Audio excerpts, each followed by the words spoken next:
देवों के देव महादेव शिव गुरु के चरणों में प्रणाम करती हूँ। माँ भवानी जगदम्बा के चरणों में प्रणाम करती हूँ। 33 करोड़ देवी देवताओं के चरणों में प्रणाम करती हूँ। 3 सूत्र बताने वाले स्वर्गीय हरिंदर आनंद नीलम दीदी के चरणों में प्रणाम करती हूँ। सभी गुरु भाई गुरु बहना के चरणों में प्रणाम करती हूँ। तो गुरु भाई गुरु बहना, मैं एक शिव कथा सुनाने जा रही हूँ। प्लीज सुनिएगा। पूरी कथा सुनने से ज्ञान होता है, आधी अधूरी कथा सुनने से शिव गुरु का अपमान होता है। इसके लिए प्लीज पूरी कथा सुनिएगा। तो आज मैं कथा कहने जा रही हूँ एक पंडित और पंडिताइन का। एक पंडित जी थे, एक पंडिताइन थी, और राजा महाराजा थे पंडित जी, और ज्ञानी भी थे। पंडित जी पूजा पाठ भी बहुत करते थे, पंडिताइन बहुत पूजा पाठ करती थी, लेकिन उनके पास कोई संतान नहीं थी। पंडित जी के पास कोई संतान नहीं थी। तो काफी दिन बीत गया था शादी को, उनको कोई बच्चा नहीं हुआ।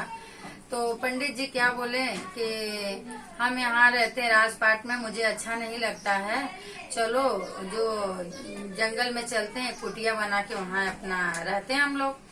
तो पंडिताइन बोले कि हाँ ठीक है, कोई तो बाल बच्चा भगवान दिए नहीं, पूजा पाठ सब इतना हम लोग करते हैं और सब लोग ताने भी देते हैं, अच्छा नहीं लगता है, थोड़ा दूर रहेंगे तो मन को शांति रहेगी। तो पंडित जी बोले कि हाँ ठीक है। तो पंडित पंडिताइन दोनों जन राजपाट छोड़ दिए अपना, और एक जंगल में जाके अपना कुटिया बना के रहने लगे। तो अभी पंडित जी वहाँ जजमानी करने जाने लगे कि घर घर पूजा करने जाने लगे। तो पूजा करके लाते थे, तो पंडित पंडिताइन दोनों जन अपना बनाते खाते थे, रहते थे दोनों जन।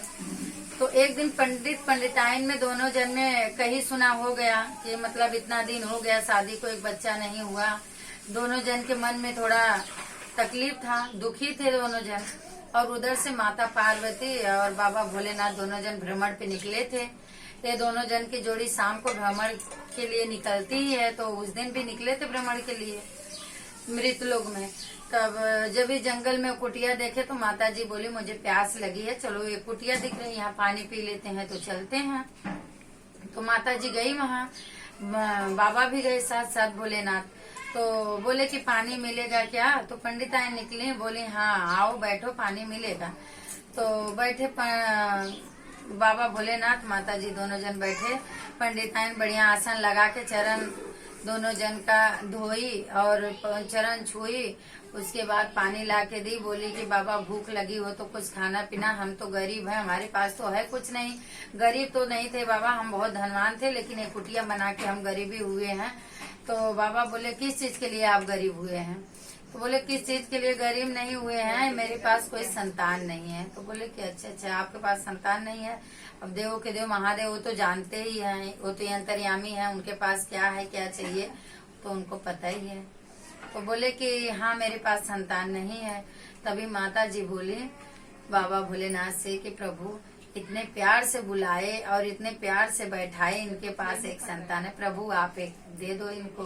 तो बाबा भोलेनाथ बोले कि देखो गौरा आप जिद न करो, इनके नसीब में इस जन्म में संतान है ही नहीं। तो माता बोली नहीं प्रभु ऐसे नहीं चलेगा, मैं जब तक इनको आप संतान नहीं दोगे तब तक मैं ये कदम आगे चलूंगी ही नहीं।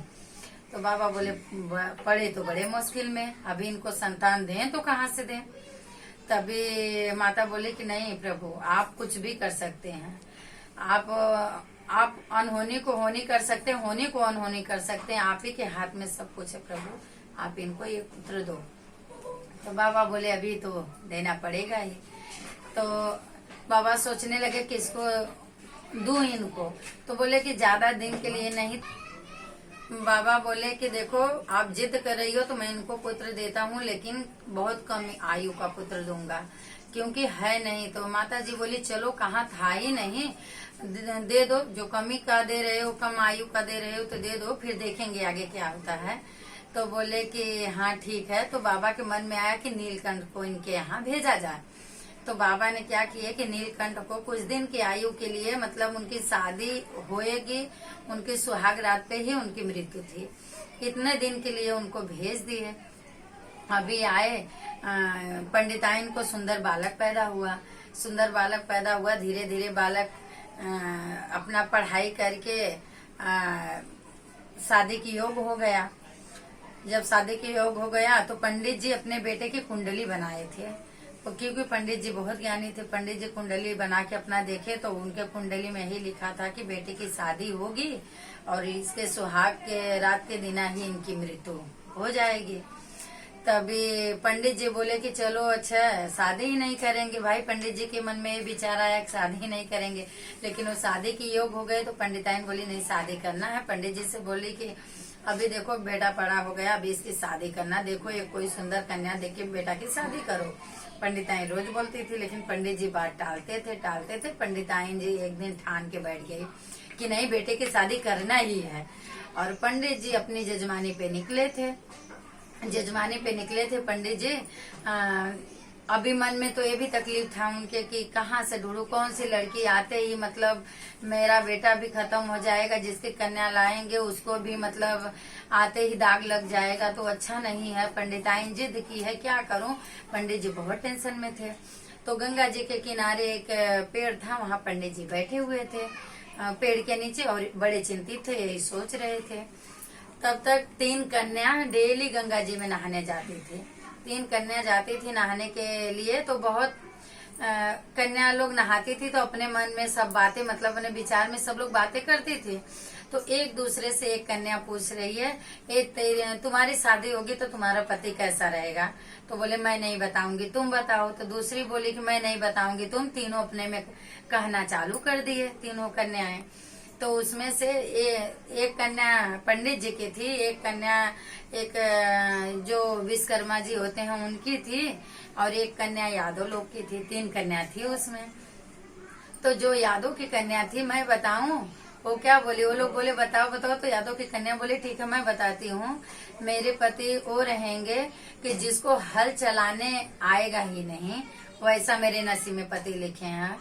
तो वो जो विश्वकर्मा की थी तो बोले कि मेरे नसीब में ऐसे पति लिखे हुए हैं कि जिसको मतलब लोहार का जो काम होता, विश्वकर्मा का काम होता है, जो उसको काम नहीं करने आएगा वो मेरे पति रहेंगे। तभी पंडित वाली तो बोल नहीं रही है, पंडित वाली कन्या तो चुप है। तो ये दोनों मिली, बोले कि नहीं हम लोग बताए, तुम क्यों नहीं बता रही हो, तुम बताओ। तो बोले कि नहीं मैं नहीं बताने वाली हूँ। कहा क्यों।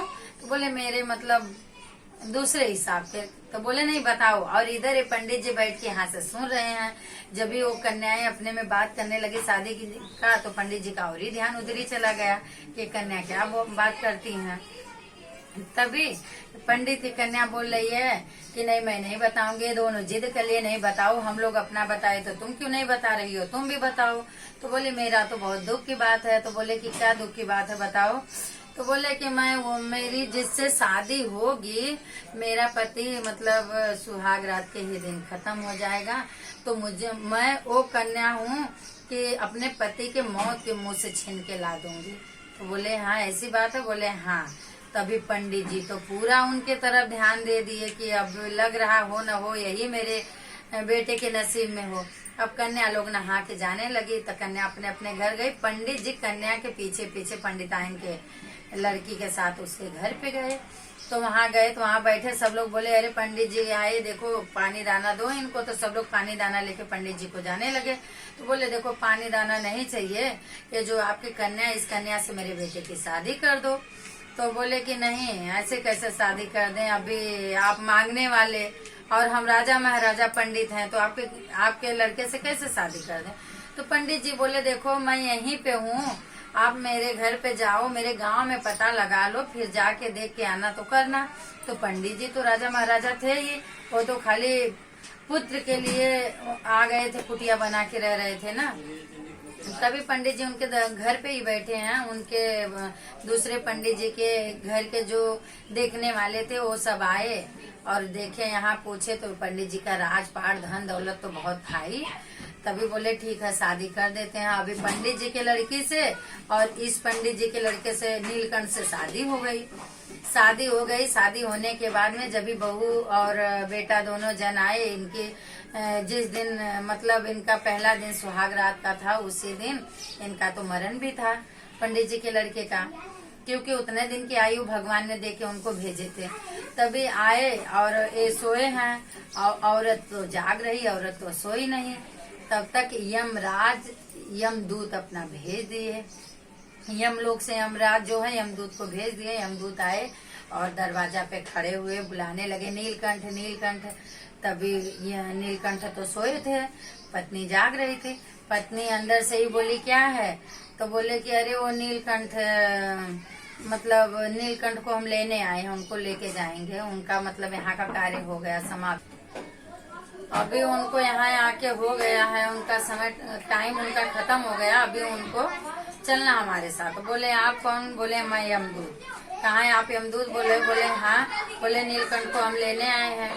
तो बोले देखो अभी हमारी जो है जल की टाइम है, अभी हमारी जल की टाइम है, और अभी यहाँ से चले जाओ नहीं, मैं इतना जल बहाऊंगी कि आकाश से पाताल एक हो जाएगा।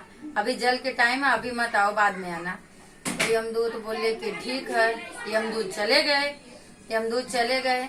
फिर उसके बाद में जब 3 बजा वापिस यमदूत आ गए कि नीलकंठ, अभी यमदूत को भी लगा ना कि इनकी टाइम अभी खत्म हो गई है, तो आए तो खड़े हुए, फिर नीलकंठ नीलकंठ बुलाने लगे। तो फिर अंदर से वो जो लड़की है बोल रही है क्या हुआ, तो बोले कि अरे हम नीलकंठ को लेने आए हैं, उनके टाइम हो गई। तो बोले कि देखो अभी हमारी अग्नि की टाइम है, अभी आप, बोले अभी हमारी अग्नि की टाइम है, आप यहाँ से चले जाओ नहीं, अभी आकाश से पाताल तक मैं अग्नि अग्नि कर दूंगी, तो बाद में आना, जाओ अभी। तभी बोले कि ठीक है यमदूत। तो वापिस चले गए। वापिस चले गए तब यमदूत आ गए 5 बजे। बोले उनकी अग्नि की टाइम खत्म हो गई, आ गए 5 बजे। जब 5 बजे लेने आए तो बोले कि नीलकंठ नीलकंठ।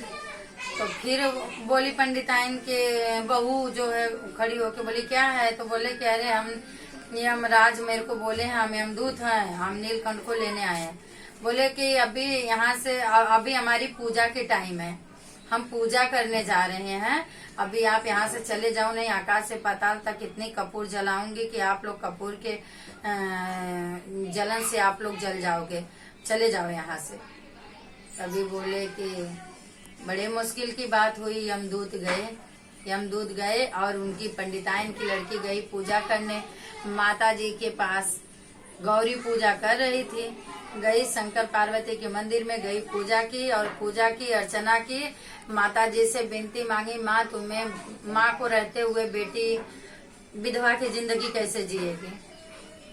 तो माँ ने उनको आशीर्वाद दिया कि बेटी तुम सौभाग्यवती रहो, और उनको सौभाग्यवती का प्राप्त हुआ। उनको मृत्यु का मतलब अपने पति को मृत्यु के मुंह से निकालने का वरदान मिला था, तो अपने पति को मरने से हम बचा लिए। हमारे बाबा भोलेनाथ माँ गौरा बहुत दानी हैं, उनके पति को बचा दिए, किसी के बेटे को बचाए, किसी के पति को बचाए। तो हम यही कहते हैं गुरु बहना, गुरु भाई, यही हम कहते हैं कि हमारे शिव गुरु में बहुत शक्ति है। हम शिव को गुरु बनाएं, आप भी बना लो। जैसे उनके पंडित के बेटे को और के मौत के मुंह से बचा लिए, और पंडिताइन के बहू के पति को मौत के मुंह से बचा लिए, ऐसे हमारे बाबा भोलेनाथ सब गुरु भाई गुरु बहना के बेटे और पति को बचाए रखे। बोलो शिव गुरु महाराज की जय, मैया भवानी की जय।